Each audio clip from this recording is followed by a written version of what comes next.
Hey there YouTubers, how you guys doing? Today I'm going to do my review on the KTS Plus, but before I get the review going, I'm going to explain to you how to clean the switch and keep it performing like it did when it was brand new. Right now I have my switch completely tore apart, which is, right here's the actual part of the switch, right here's the lock ring, the actual spring of the switch, the button for the switch, and there is a little tiny E-clip on the switch. Now, what I do to clean it is I take a paper towel like this. This is a fresh paper towel. Take a little bit of rubbing alcohol. Well, I go like this with rubbing alcohol. Basically like that. Turn it over. Squeeze it a little bit, get this paper towel nice and wet, which I do now. It's nice and wet with the rubbing alcohol. I'll open it all up just like so. And I'm going to take the button part of the switch, I'm going to put it in this paper towel, and I'm going to just sit here and go like this, clean her all up. Make sure all the contact areas for this are clean.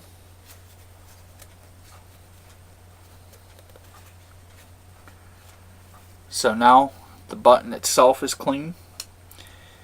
I'm going to take the switch itself and I'm going to clean it all up too. I'm going to clean all threads, basically everything that makes contact with the device. And them threads were pretty dirty. I'm actually going to clean the threads for the lock ring too.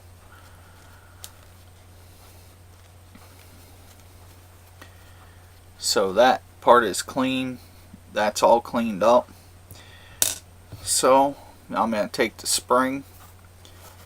I'm going to put it down in the paper towel just like so. I'm going to wrap the paper towel around it and basically pinch it. And I'm going to spin the spring in the paper towel. Got one side clean. Going to do it to the other side just like I did there. Going to go like that and spin it, and okay, the switch, the spring's now clean, so I'll put it on the actual button. Now what I do to clean down inside there, like right there, I take a Q-tip, again with the same rubbing alcohol. Going to dunk it down into that rubbing alcohol. Now it's all saturated. I'm gonna push this in here and just start spinning it until I get all the way in there, just like so. Now it's in there, and if you could see, I'm gonna zoom in here a little bit. That Q-tip is all the way into the button. What I'm doing is I'm sitting here spinning it to get all the crud and everything else out of there. Now that's all cleaned. I can actually put the lock ring back on.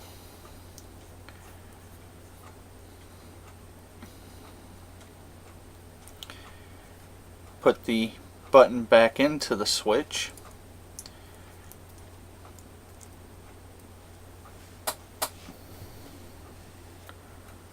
Take the E-clip that holds the button into the switch, get it in place.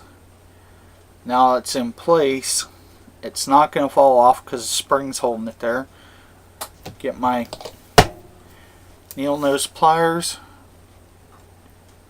and force it the rest of the way on. Now the switch is back together.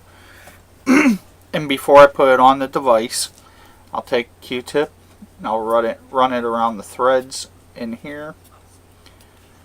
So now that's all clean, no corrosion, no nothing. Now it's ready to be put back together. Bring this out, get a little, and now the button's back together. The only modification I've done to my KTS is I've sanded down just where the button touches on that center pin. Other than that, I really haven't done any modifications to this device. I'm going to put that back on there. Now that all the connections are clean, it should fire perfectly fine. I find that you have to do this quite a bit with this device. If you don't do it, the button will start getting hot. When the button starts getting hot, that's telling you that it needs to be cleaned. Now I try to clean it once a week, maybe twice a week, depending on how much you use it. But with it like that, this thing, I'm going to give you a vape off it.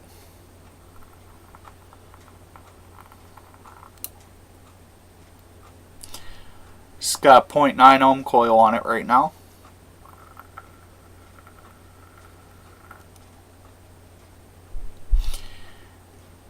The button works really well if properly cleaned. Now every now and then I will take it completely apart, which I'm going to do right now. And I clean up all the threads on the device.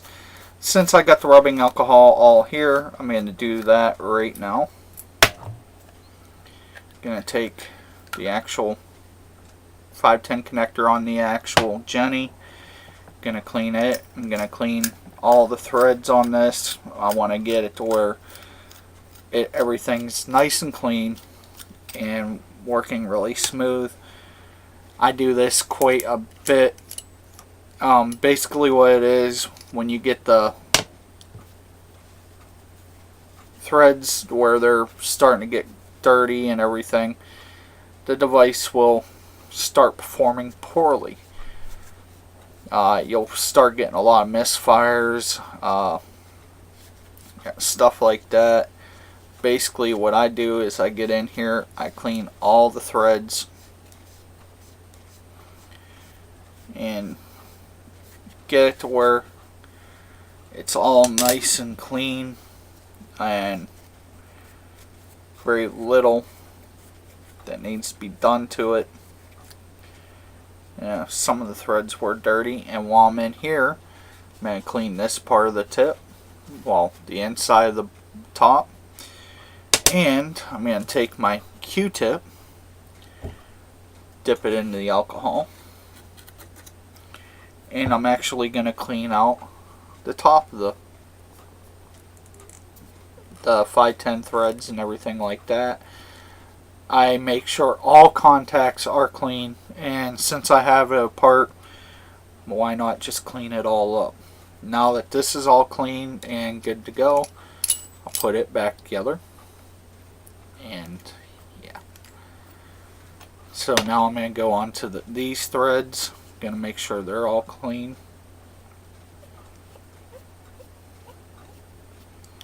And I can tell you right now, these threads need cleaned badly.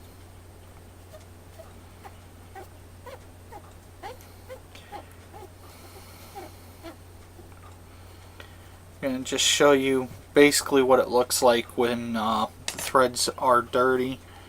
When you take the alcohol and everything on the paper towel, you see them black marks. That's all the dirt and everything that is keeping your device from firing properly. And if you look, I'm going to show you the side that I've cleaned and the side that I haven't cleaned yet on my center tube. Now let's focus here. The side that's on my finger has been cleaned. The side that isn't cleaned is on the other side. So I'm going to clean that side now.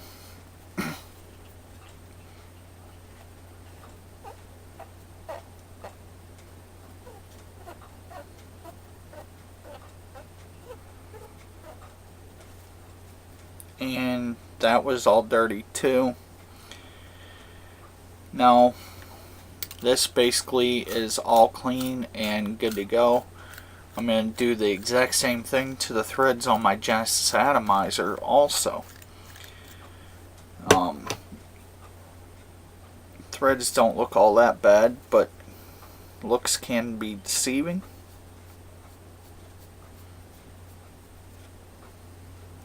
and they were. It's pretty dirty. I do this to my contacts all the time. Matter of fact, that contact is perfectly clean now. And now I'm going to take the bottom part apart also. I'm going to clean this all up. This is something you got to do to all mods, no matter what they are.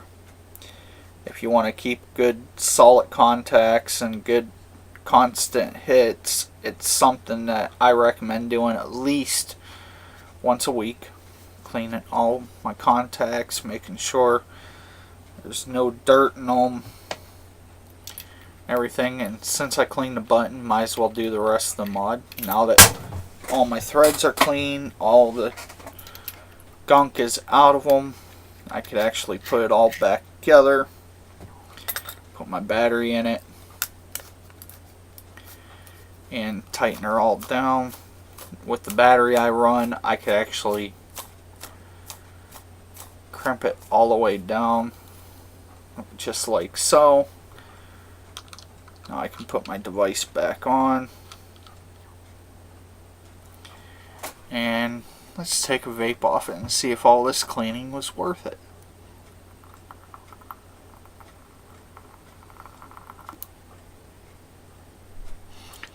Definitely worth it. I could tell the difference already. I could tell it was starting to get dirty. Everything cleaned.